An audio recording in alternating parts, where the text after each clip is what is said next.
porque esta historia que voy a contarles hoy es nuestra, es de todos nosotros. Es sobre hombres que llevaron nuestros colores hasta el otro lado del planeta en el momento más oscuro de la historia moderna. Esta es la historia del Escuadrón 2011. Las Águilas Aztecas y de lo que dijeron los japoneses cuando supieron que pilotos mexicanos estaban entrando en la guerra. Quedan con nosotros porque lo que van a escuchar hoy les va a llenar el corazón de orgullo. El sol de marzo de 1945 caía implacable sobre la base aérea de Randolph, en Texas, donde 300 hombres vestidos con uniformes que aún olían a nuevo marchaban en formación bajo la mirada escrutadora de instructores norteamericanos que no ocultaban su escepticismo. Eran pilotos mexicanos, oficiales de la Fuerza Aérea Expedicionaria Mexicana, el Escuadrón 2011, y habían llegado a territorio estadounidense con un objetivo que parecía imposible para muchos: convertirse en guerreros del aire capaces de enfrentar a los veteranos pilotos japoneses en el teatro del Pacífico, donde cada día el cielo se teñía de sangre y metal retorcido.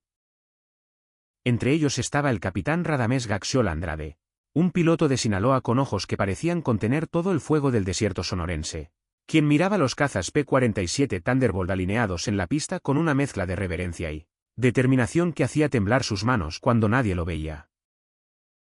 A su lado, el teniente Mario López Portillo observaba el mismo horizonte pensando en su padre, en su madre que había llorado cuando él anunció que se uniría a la guerra, en su pequeña hermana que le había dado una medalla de la Virgen de Guadalupe que ahora colgaba bajo su uniforme, cerca del corazón que latía, con la fuerza de 1000 tambores aztecas. La decisión de México de enviar tropas a la Segunda Guerra Mundial había sido controversial, debatida en cada cantina, en cada plaza, en cada hogar del país. Pero cuando los submarinos alemanes hundieron los buques petroleros mexicanos Potrero del Llano y Faja de Oro, en mayo de 1942, algo se rompió en el alma nacional.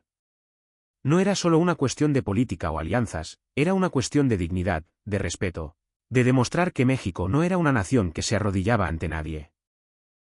El presidente Manuel Ávila Camacho había declarado la guerra al eje y ahora, 3 años después, los mejores pilotos del país estaban a punto de demostrar de qué estaba hecho el Tempel mexicano.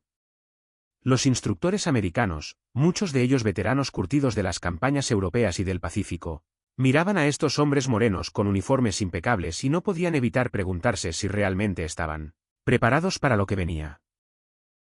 Uno de ellos, el mayor John Patterson, un texano de Houston con cicatrices en el rostro producto de un accidente de entrenamiento, había comentado en el comedor de oficiales que esperaba que los mexicanos al menos supieran distinguir entre un acelerador y un freno. Comentario que provocó risas nerviosas entre sus colegas, pero que también reveló el prejuicio que existía.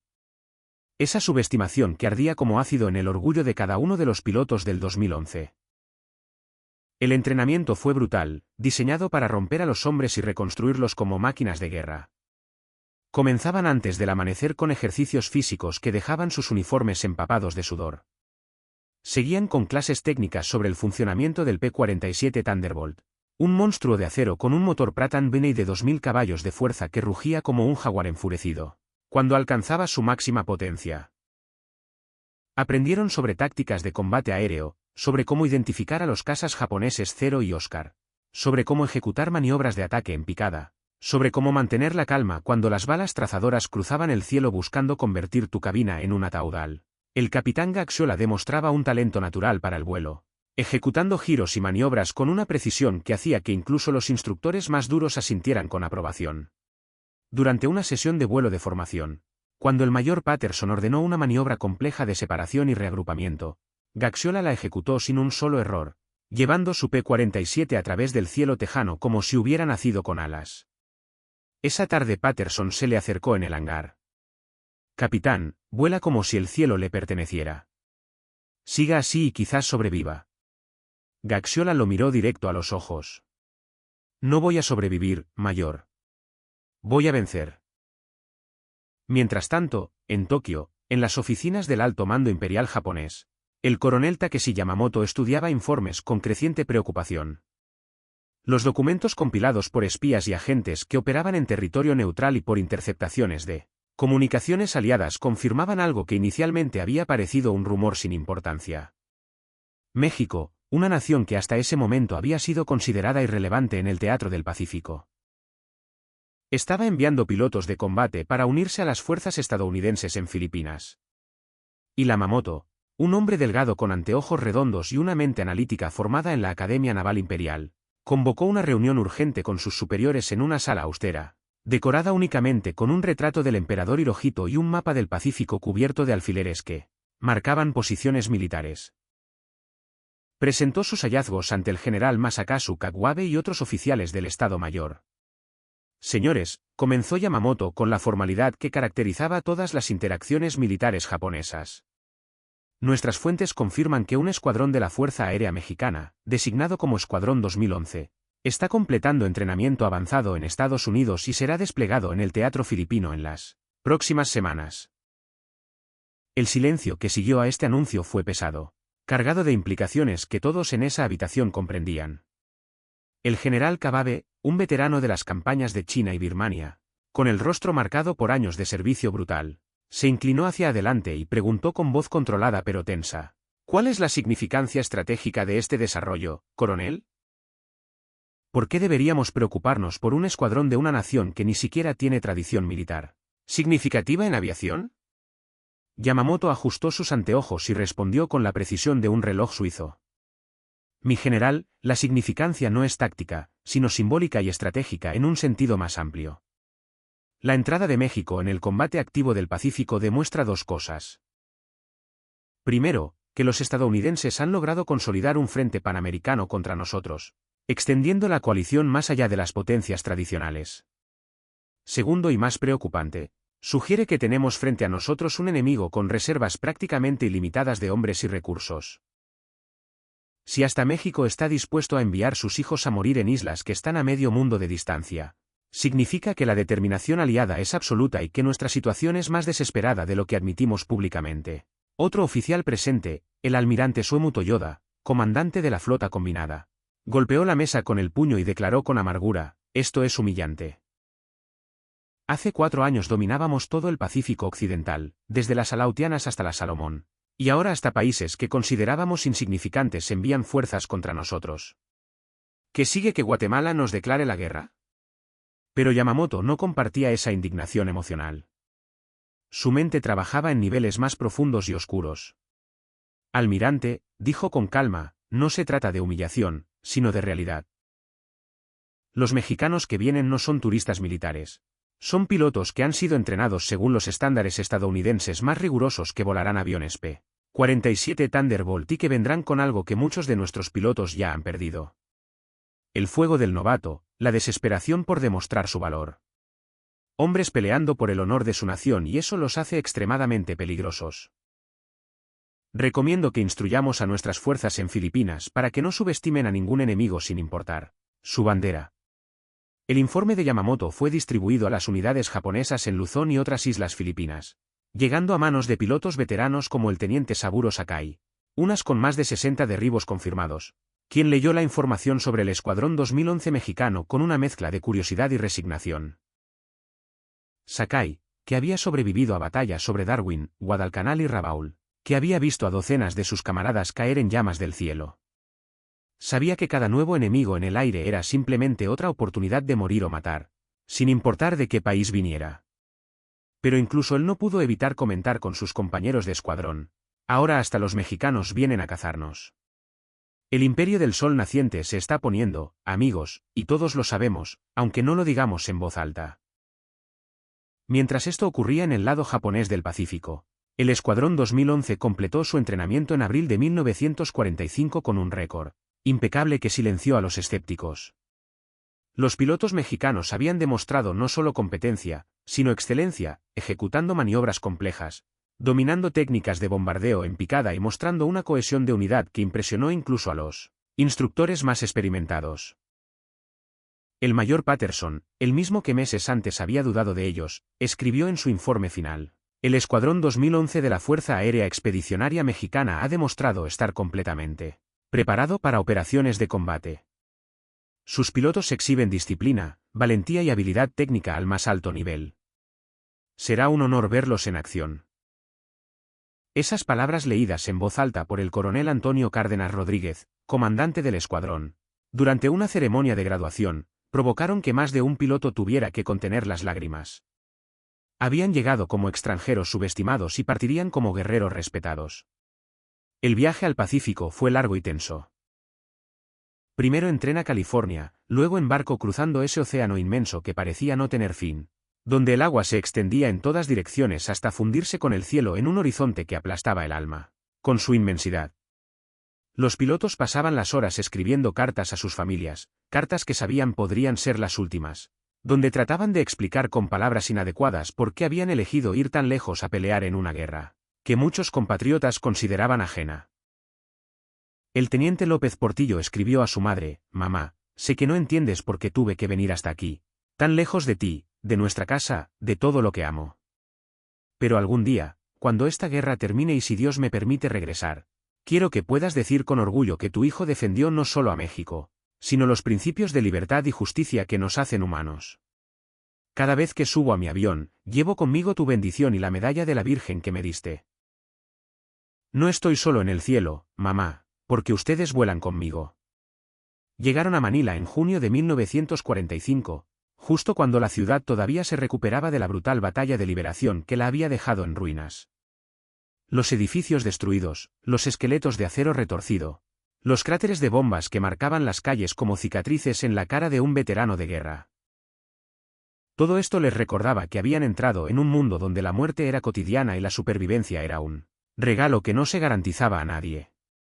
Fueron asignados a Porac en Luzón, donde operarían bajo el mando de la Quinta Fuerza Aérea estadounidense, realizando misiones de apoyo terrestre, bombardeo táctico y ataques contra posiciones japonesas que aún resistían en las montañas y selvas del norte de la isla.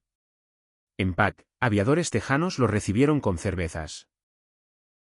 «Bienvenidos al infierno, muchachos. Aquí no hay lugar para turistas». Gaxiola respondió con una sonrisa fría. «No se preocupen, amigos. Los mexicanos sabemos de infiernos. Crecimos en uno que ustedes llaman desierto». La primera misión del Escuadrón 2011 llegó el 7 de junio de 1945 y se convertiría en leyenda. 8P-47 Thunderbolt, con las insignias tricolor de México pintadas en sus fuselajes, despegaron en formación cerrada hacia objetivos japoneses en las proximidades de Baguio, donde el enemigo mantenía posiciones fortificadas que habían resistido múltiples ataques terrestres. Los pilotos sentían como sus corazones martillaban dentro de sus pechos mientras los motores rugían y las ruedas se despegaban del suelo. Ese momento mágico y terrorífico cuando el avión abandona la seguridad de la tierra y se lanza al vacío azul, donde la muerte puede venir en forma de balas invisibles o de un cero japonés emergiendo de las nubes como un tiburón del cielo. López Portillo tocó la medalla de la Virgen bajo su traje. «Virgencita morena, protégeme en esta hora, llévame con bien y tráeme de regreso a casa». Por radio escuchó al coronel Cárdenas: «Mantengan formación, ejecuten precisión y regresen todos a casa porque México los espera». Cuando llegaron al área objetivo, el mundo se transformó en caos. El fuego antiaéreo japonés explotaba a su alrededor en nubes negras y naranjas que sacudían los aviones como hojas en un huracán. El capitán Gaxiola identificó un búnker enemigo y se lanzó en picada, sintiendo como la gravedad lo presionaba contra el asiento, como el velocímetro subía hasta números que hacían vibrar todo el fuselaje, como el mundo se reducía al punto de mira y al objetivo que se agrandaba rápidamente en su visión. Soltó las bombas en el momento exacto. Sintió el avión aligerarse y elevarse. Tiró de la palanca con toda su fuerza para salir de la picada mientras las explosiones sacudían el aire detrás de él. «Impacto confirmado», gritó por la radio y escuchó los gritos de victoria de sus compañeros que estaban ejecutando sus propios ataques, con una precisión que habría hecho llorar de orgullo a sus instructores en Texas. Pero la misión no estuvo libre de terror. El teniente Pablo Rivas sintió como su P-47 era alcanzado por fuego antiaéreo, como el panel de instrumentos explotaba en chispas y humo, como el motor tosía como un hombre moribundo.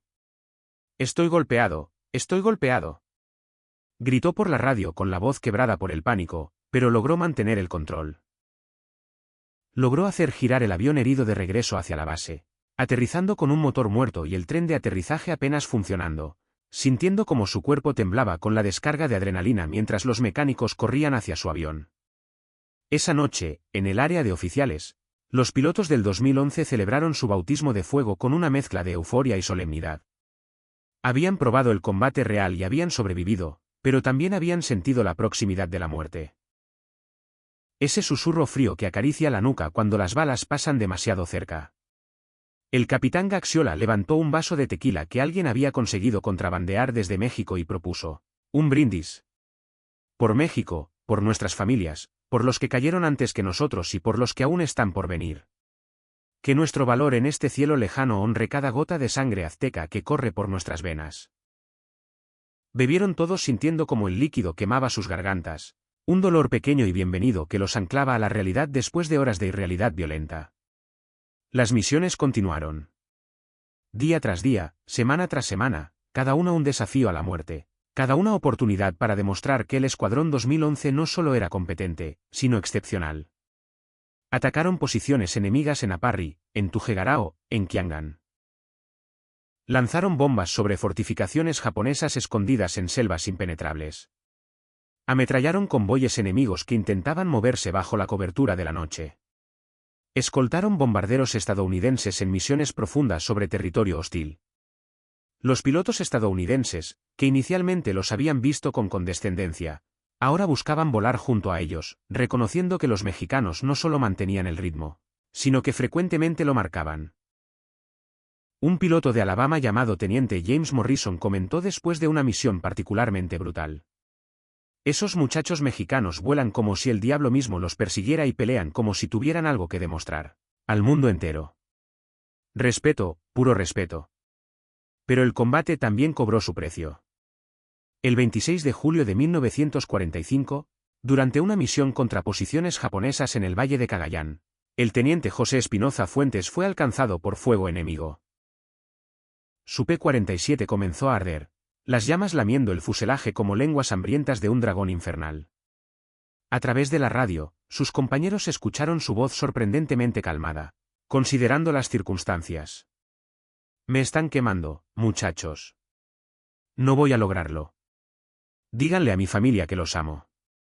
Díganle a México que morí haciendo lo que tenía que hacer. Intentó eyectarse, pero el mecanismo falló y su avión se precipitó hacia la selva abajo, explotando en una bola de fuego que iluminó el cielo como un segundo sol. El silencio en la radio después de eso fue absoluto, un vacío que dolía más que cualquier herida física. Cuando regresaron a la base, los pilotos se reunieron en silencio, algunos llorando abiertamente, otros mirando al vacío con ojos que habían visto demasiado. El capitán Gaxiola, con lágrimas corriendo por sus mejillas sucias de sudor y humo, dijo con voz quebrada: José fue el primero de nosotros en caer, pero su sacrificio no será olvidado. Cada misión que volemos ahora será también por él. Cada bomba que soltemos llevará su nombre. En las semanas siguientes, 5 pilotos más del Escuadrón 2011 perdieron sus vidas en combate. El teniente Fausto Vega Santander, el teniente Mario Salomón González, el teniente Pablo Ramírez, el teniente Héctor Espinosa Galván y el cabo José Contreras. Cada muerte fue un golpe devastador para la moral del escuadrón, pero también fortaleció su determinación. Ya no peleaban solo por México o por los aliados. Peleaban por sus hermanos caídos, por asegurarse de que sus sacrificios tuvieran significado, por terminar la guerra lo más rápido posible para que no hubiera más cartas trágicas enviadas a madres que esperaban en casa.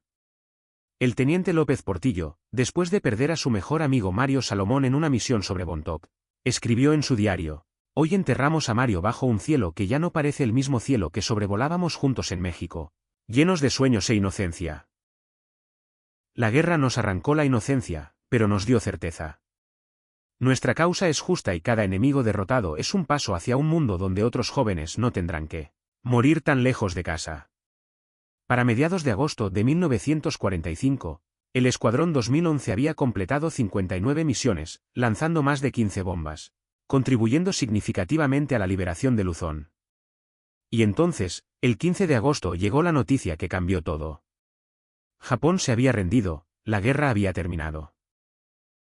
La noticia llegó a por tsunami emocional, provocando escenas de júbilo indescriptible entre las tropas aliadas. Hombres que habían enfrentado la muerte durante meses o años abrazaban a desconocidos, lloraban, reían, gritaban hasta quedar afónicos. Los pilotos del Escuadrón 2011 se reunieron en el hangar principal rodeando las fotografías de sus 6 camaradas caídos que habían colocado en un altar improvisado decorado con banderas mexicanas y flores tropicales. El coronel Cárdenas, con la voz cargada de emoción, les habló.